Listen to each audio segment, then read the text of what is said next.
당신을 보니 살맛이 납니다. 오늘 본문의 말씀을 가지고 죄인에게 베푼 긍휼이라는 제목으로 함께 말씀을 나누겠습니다. 한번 따라해 봅시다. 죄인에게 베푼 긍휼. 어떤 랍비가 저자들에게 질문했죠. 여러분, 세상에서 가장 유일한 진리가 무엇일까? 그 제자들에게 그 진리를 찾아오라고 이야기를 했습니다. 여러분, 세상에서 가장 확실한 진리, 어떤 것이 가장 확실할까요? 세상에서 가장 확실한 진리는 공짜는 없다는 것입니다. 이 세상의 모든 것은 공짜가 없는 것입니다. 우리가 그 장사하시는 분들을 보면 이거를 팔면 마이너스입니다. 내가 손해보고 팝니다. 라고 말하지만 절대로 손해보고 파는 장사는 아무도 없습니다. 팔고 나면 어쨌든 이익이 남게 되어 있죠. 사람들이 뭔가를 얘기해도 내가 당신을 위해서 손해봤다라고 얘기하지만 진짜 손해보고 사람들에게 뭔가를 하는 사람은 드물다는 것입니다. 공짜는 없는 것입니다. 다 대가를 바라고 있는 것입니다. 그것이 세상의 원리이기 때문에 그렇습니다. 그러나 이 세상의 원리가 아닌 하나님 나라 원리에는 세상과 다른 것이 하나 있습니다. 그것은 바로 공짜가 있다는 것이죠. 공짜라는 것은 우리 측면에서는 공짜지만 하나님 측면에서는 전부를 내어놓은 것이죠. 그것이 바로 하나님께서 우리를 사랑하시는 은혜라고 표현을 합니다. 그래서 은혜라는 것 자체가 우리는 공짜지만 하나님은 전부를 내어놓은 것을 가리켜서 은혜라고 표현을 합니다. 오늘 본문에서 이 긍휼이라는 단어가 원래 호세아에서는 자비라고 표현되어 있고요. 이것은 이제 하나님의 그 헤세드, 은혜를 표현합니다. 우리에게 베푸신 은혜가 무엇인가? 특별히 오늘 본문과 관련되어서 우리에게 관련된 은혜가 무엇인지를 함께 살펴보고자 합니다. 같이 한번 따라해 봅시다. 주님의 제자로 부름을 받았습니다. 예수님께서 한 곳을 지나가십니다. 그곳에 보니까 마태라고 하는 사람이 세관에 앉아 있는 것을 보십니다. 그리고 그 마태에게 이야기합니다. 나를 따르라 하니까 마태가 예수님을 따라서 나가게 됩니다. 예수님은 하나님의 아들이시고 예수님은 메시아죠. 그 예수님과 함께 일을 할 수 있다는 것 자체가 우리에게는 굉장한 큰 은혜일 것입니다. 예수님이 마태를 불렀습니다. 마가복음에서는 이 마태가 알페오의 아들 레위라라고 표현을 합니다. 그래서 이 마태의 이름은 두 가지입니다. 레위라는 이름이 있고 그리고 마태라는 이름이 있습니다. 아마 이 당시에 대부분의 사람들은 이름이 한 두세 개쯤 된 것 같습니다. 유대식 이름, 로마식 이름 이런 식으로 해서 각자에게 한 두세 가지의 이름을 가지고 있는 것 같은데 마태복음에서는 마태라고 하는 로마식 이름을 적었고 이 마가복음에서는 유대식 이름으로 레위라고 했습니다. 특별히 그가 알페오의 아들이다라고 하는 그 아버지의 이름까지도 이야기한 것을 보니까 이 마태에 대해서는 사람들이 많이 알고 있었던 것 같습니다. 그런데 그가 세관에 앉아 있었다. 세관에 왜 앉아 있었을까요? 누가복음에 보니까 그는 세리였기 때문에 세관에 앉아 있었습니다. 그래서 오늘 본문의 첫 번째 등장하는 인물은 레위라고 말하는 마태인데 그는 세리로서 세관에 앉아 있었다라는 것입니다. 세관에 앉아 있으면서 사람들에게 지나가는 돈을 받죠. 우리가 아는 것처럼 이 당시의 세리는 그렇게 오늘날처럼 우리가 있는 세무서에 있는 사람하고 좀 다릅니다. 로마에서 직접 이 유대인들의 그 피지배자들에게 세금을 받지 못하니까 특별히 그 지방에 있는 사람들 쪽에서 몇몇 사람을 선택해서 세리를 뽑게 됩니다. 이 세리들은 특별한 월급을 받는 것이 아니라 로마에게 바치는 세금 중에서 일부를 떼내어서 수수료를 받아가지고 자신의 생계를 하는 사람입니다. 그러니까 로마에서 부과했던 세보다 훨씬 많은 세를 거두어서 일부를 로마에게 바치고 나머지는 자기가 착취를 하는 사람입니다. 그러다 보니까 유대인들 입장에서 보면 세리하면 치가 떨리고 나쁜 놈으로 그래서 세리 이렇게 말하면 사람들이 좋아하지 않습니다. 어떤 문헌에 보면 그 사람이 세리가 되면 그 집안 자체가 마을에서 지탄을 받게 됩니다. 어떻게 너 같은 집안에서 저런 인간이 태어났느냐 하면서 손가락질 당하고 특별히 세리는 회당에 와서 예배를 드리지 못하게 됩니다. 저렇게 이방인들과 섞여 있는 저 부정한 인간은 하나님께도 못 나와. 그래서 세리는 하나님께 앞에 나가서 말씀을 듣거나 예배에 참여하지 못하도록 되어 있었습니다. 그래 부정한 사람으로 이 마태는 있었습니다. 그런데 예수님이 그를 지나가시면서 나를 따르라 라고 딱 두 마디를 하십니다. 나를 따르라, 이 말은 나와 같은 길을 걸어가자라는 이야기입니다. 예수님의 명령이죠. 나를 따르라. 현재 진행형으로 계속 너는 나를 따라와야 된다라고 예수님이 명령하십니다. 오늘 본문에 보면 마태는 그 예수님 명령을 따라서 일어나 예수님을 따랐다라고 표현을 하고 있습니다. 지금까지는 세리로 살았던 이 마태가 어쨌든 예수님이 그 가버나움 지역에서 말씀을 여러 번 전했기 때문에 지나가다 들었든지 소문을 들었든지 어쨌든 예수님에 대한 여러 가지 많은 것들을 이미 들었던 것 같습니다. 그런데 이 마태는 예수님이 나를 따르라 하는 순간에 일어나 예수님을 따라갑니다. 우리가 마태복음 4장에 보면 예수님의 제자들 중에 베드로와 안드레, 요한과 야고보를 향해서 예수님 나를 따르라 하니까 그들이 배와 그물을 두고 예수님을 따라갔다라고 얘기합니다. 그런데 우리가 아는 것처럼 어부들은 예수님을 쫓아갔다가 또 싫으면 다시 돌아갑니다. 어떤 사람이 말한 것처럼 시몬 베드로는 예수님을 3번이나 따라갔다가 포기했다가 따라갔다가 포기했다. 이게 가능했습니다. 왜냐하면 어부였기 때문에 자기가 일하다가 예수님 따라가고 일하다가 예수님 따라가고 이게 가능했는데 이 마태는 그렇지 않다는 것입니다. 좋은 직장일수록 돈이 많이 벌리는 직장일수록 한번 사표를 내면 끝입니다. 다시 들어갈 수가 없는 것이죠. 예수님이 마태를 향하여서 너 나를 따라오너라 라고 얘기했을 때 누가복음의 5장에서는 명확하게 말합니다. 그는 모든 것을 버리고 일어나 따랐다라고 말합니다. 모든 것을 버렸다는 것입니다. 어부는 다시 어부가 될 수 있습니다. 그러나 세리를 박차고 나왔을 때 다시 세리가 될 수 없는 것입니다. 그는 모든 것을 버렸습니다. 다 버렸다는 것입니다. 그는 안정된 직장입니다. 보장되어 있습니다. 이 모든 부유함들을 다 내려놓고 예수님을 따라가는 것입니다. 그래서 마태가 예수님을 따른다라는 것하고 베드로가 예수님을 따른다 하는 것은 차원적으로 좀 다른 부분입니다. 그래서 마태의 본문에서 마태가 주님을 쫓았다 했을 때 사실은 이 마태는 너무 겸손해서 그런 이야기를 별로 적지 않습니다. 그러나 누가복음 5장에서 말한 것처럼 모든 것을 버렸다. 그런 지금까지 자기가 누릴 수 있는 그 모든 것들을 다 내려놓고 온전히 예수님을 위해서 쫓아갔다라고 이야기를 하는 것입니다. 예수님의 제자가 된다는 것은 무엇입니까? 방해 요소를 내려놓아야 되죠. 그래서 예수님은 처음부터 누구든지 나를 따라오려거든 자기를 부인하고 자기 십자가를 지고 나를 따를 것이다 라고 얘기합니다. 이것이 안 되면 예수님의 온전한 제자가 될 수 없는 것입니다.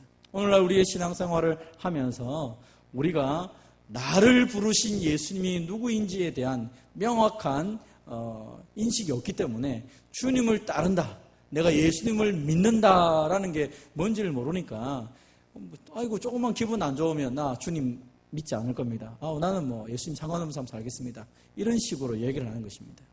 여러분, 대통령이 나를 불러서 대통령이 한 자리를 줄 때 하다 기분 나빠가지고 나는 기분 나빠서 이거 국무총리 못하겠습니다.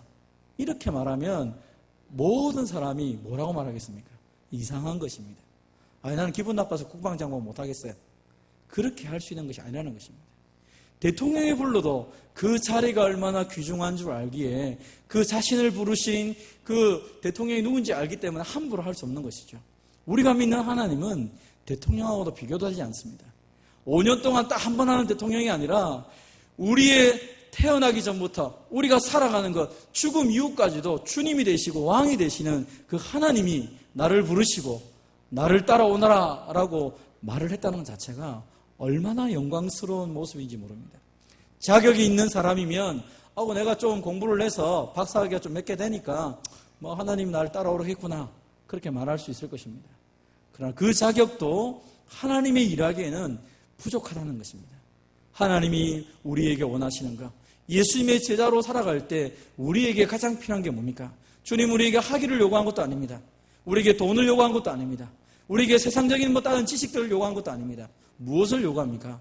자기를 부인하고 나를 따르라 라고 얘기하는 것입니다. 레위는 예수님이 자기를 불러주신 것이 얼마나 영광스러운 것인 줄을 알게 됩니다. 그래서 자신의 이름을 바꾸었습니다. 나는 레위가 아니라 나는 마태다. 나는 하나님께 선물 받은 자이다. 내 인생 자체가 하나님의 선물이다. 예수님이 자신을 부르는 그 순간부터 나는 내 인생은 하나님의 선물로 살아가고 있다. 내가 주님을 따라가는 것, 내가 주님의 말씀을 듣는 것, 내가 이제 주님의 증인으로 살아가는 이 모든 것들이 하나님의 선물이다라고 하며 자신의 이름을 바꾸어 이야기하며 살아가고 있다는 것입니다. 사랑하는 성도 여러분, 저와 여러분이 예수님을 따르고 우리가 예수님의 제자가 된다는 것은 이렇게 큰 하나님의 선물이요 은혜인 것입니다. 나 같은 자를 불러주시고 나 같은 자를 부르셨을 뿐 아니라 나 같은 자의 인생을 변화시키기 위해서 예수님이 생명 바치신 것을 믿고 그 주님 앞에 감사하며 살아가는 저와 여러분 되시기를 바랍니다.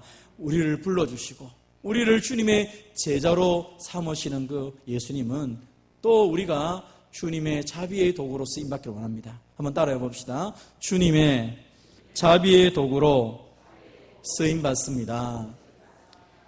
나만 구원받는 것만 해도 감격스럽죠. 나 같은 자를 구원해 주시고 나 같은 자를 통하여 하나님의 영광 받으신다는 그 말만 들어도 너무 행복한데 하나님은 우리를 통하여 하나님의 사랑이 드러나기를 원한다는 것입니다. 마태가 주님을 만나고 난 후에 주님을 따른 첫 번째 행동이 무엇이었습니까? 자기 집에서 잔치를 열었습니다. 그리고 그 잔치에 수많은 세리들과 죄인들을 다 불러 모았습니다. 조금 전에 말씀드렸죠. 세리는 회당에 들어가서 하나님 말씀을 들을 자격이 없습니다. 성전에 들어가지 못합니다. 그런데 이 마태가 예수님을 믿고 나니까 너무 감격스러워서 자기처럼 비천하게 살아왔던 사람들, 당시 유대인들에게 바리새인들에게 손가락질 당했던 그 수많은 세리들과 죄인들을 다 불러 모아서 예수님과 더불어 잔치를 하는 것입니다. 어떤 사람은 이 잔치가 마태의 이별 잔치다라고 말하는 사람도 있습니다. 왜 이별 잔치라 말합니까? 친구들을 다 모아놓고 얘기하는 것입니다. 이제 내가 예수님의 제자로 살아갈 거야. 나 이제 세리를 그만뒀어. 오늘 예수님이 이 자리에 있어. 왜 내가 예수님을 따라갔는지 너희들 한번 들어봐. 아마 그렇게 초청을 했던 것 같습니다. 수많은 죄인들을 불러 모아서 얘기합니다. 나도 죄인 취급당했는데 내가 예수님이란 분을 만나고 나니까 내 인생이 이렇게 바뀌어서 다 오세요. 마태는 큰 부자였기 때문에 이 잔치가 아주 성대했던 것 같습니다. 그래서 많은 세리와 죄인들이 와서 예수님과 그의 제자들과 더불어서 함께 즐기고 있습니다. 그때 이것을 보고 있던 바리새인들이 비꼬아 얘기합니다. 야, 너희 선생 보니까 이상하다. 왜 세리와 죄인들과 함께 음식을 같이 먹고 있느냐? 좀 이상하지 않느냐? 바리새인들이 예수님의 제자들을 비꼬으며 이야기합니다.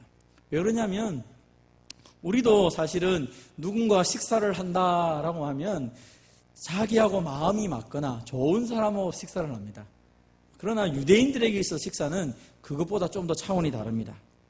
유대인에게 있어서 식사 교제라는 것은 자기 정체성을 나타내는 것입니다. 죄인은 죄인들과 식사를 하게 되어 있습니다. 의인들은 의인들과 식사를 합니다. 그래서 최소한 내가 저 사람하고 식사를 같이 한다라고 말하면 저 사람은 적어도 내가 존경하든지 내 수준하고 비슷하든지 아니면 내가 저 사람 다른 사람들이 나를 보고 내가 초청한 이 사람들을 향하여서 나의 인격, 나의 성품을 판단할 만큼 그런 사람들을 초청해서 식사를 하는 것입니다.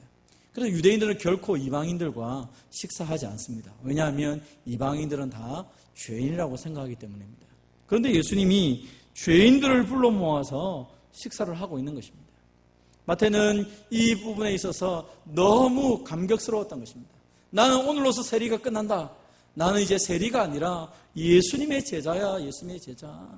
그래서 자기 같은 모든 사람들을 초청해서 너희도 나처럼 예수님을 따라가는 사람이 되었으면 좋겠다 하면서 식사 교제를 시작했던 것입니다. 마태의 마음도 모르고 또 이 모든 것을 모르는 이 바리새인들은 자신이 가지고 있는 그 생각을 가지고 마태를 또 예수님을 거기 있는 모든 사람들을 비난하고 있는 것입니다. 이 이야기를 예수님 듣습니다. 예수님 들으면서 이야기를 합니다. 건강한 자에게는 의사가 쓸데없고 병든 자에게 쓸데있느니라. 마가복음과 누가복음이 없는 또 이 마태복음에 있는 유일한 문장을 설명합니다. 너희는 가서 내가 긍휼을 원하고 제사를 원하지 아니하노라 하신 뜻이 무엇인지 배우라. 호세아 6장에 있는 이 말씀을 예수님이 거기에 있는 바리새인들을 향하여 이야기합니다. 너희는 가서 배우라. 이 표현은 당시에 바리새인들이 자주 쓰는 용어입니다. 사람들을 향하여 뭔가 말을 할 때, 야, 너 그거밖에 모르냐? 가서 좀 배우고 와라. 상대방을 향하여서 너희의 지식이 한참 미치다. 너희가 잘 모르니까 제대로 배우고 오라. 라고 하는 그 용어 문구를 그대로 예수님이 사용해서 이 바리새인들에게 이야기하는 것입니다. 너희가 진짜 말씀을 아느냐? 너희가 말씀을 안다고 그렇게 말을 하고 있는데 실제로 너희는 이 말씀대로 살고 있지 않지 않느냐? 너희가 언제 긍휼을 원하고 있느냐? 하나님이 긍휼을 원하는 대로 너희가 긍휼을 베풀고 사느냐? 너희는 이 사람들, 세리인과 죄인들을 비난하는데 말씀을 사용하고 있지 않느냐? 그러나 하나님의 말씀은 그런 것이 아니다. 내가 너희에게 온 것도 마찬가지다.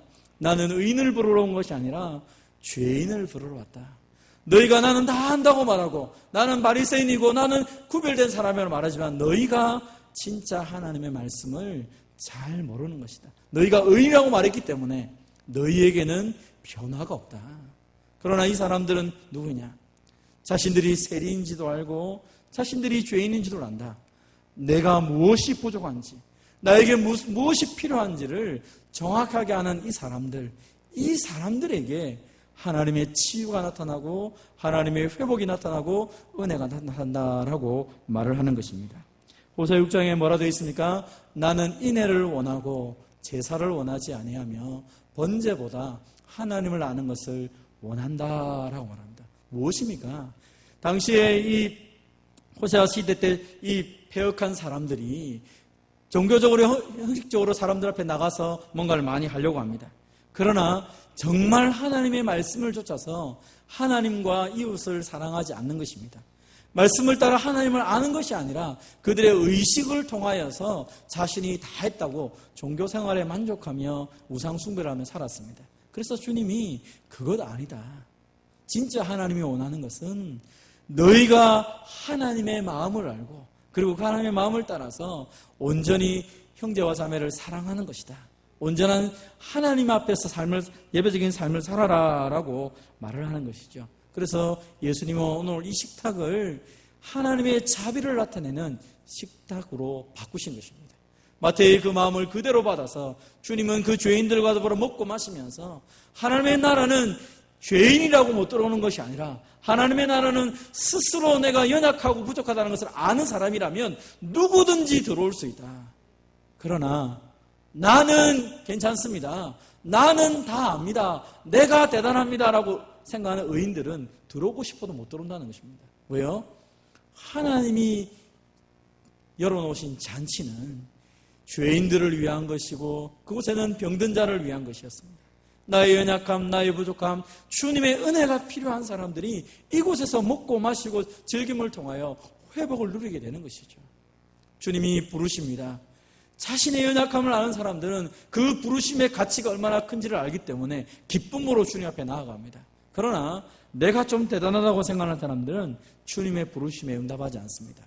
내가 바리새인인데, 내가 서기관인데, 적어도 내가 이만큼 아는데 당신의 말을 들을 수 없다. 하나님께 나오지 않는 것입니다.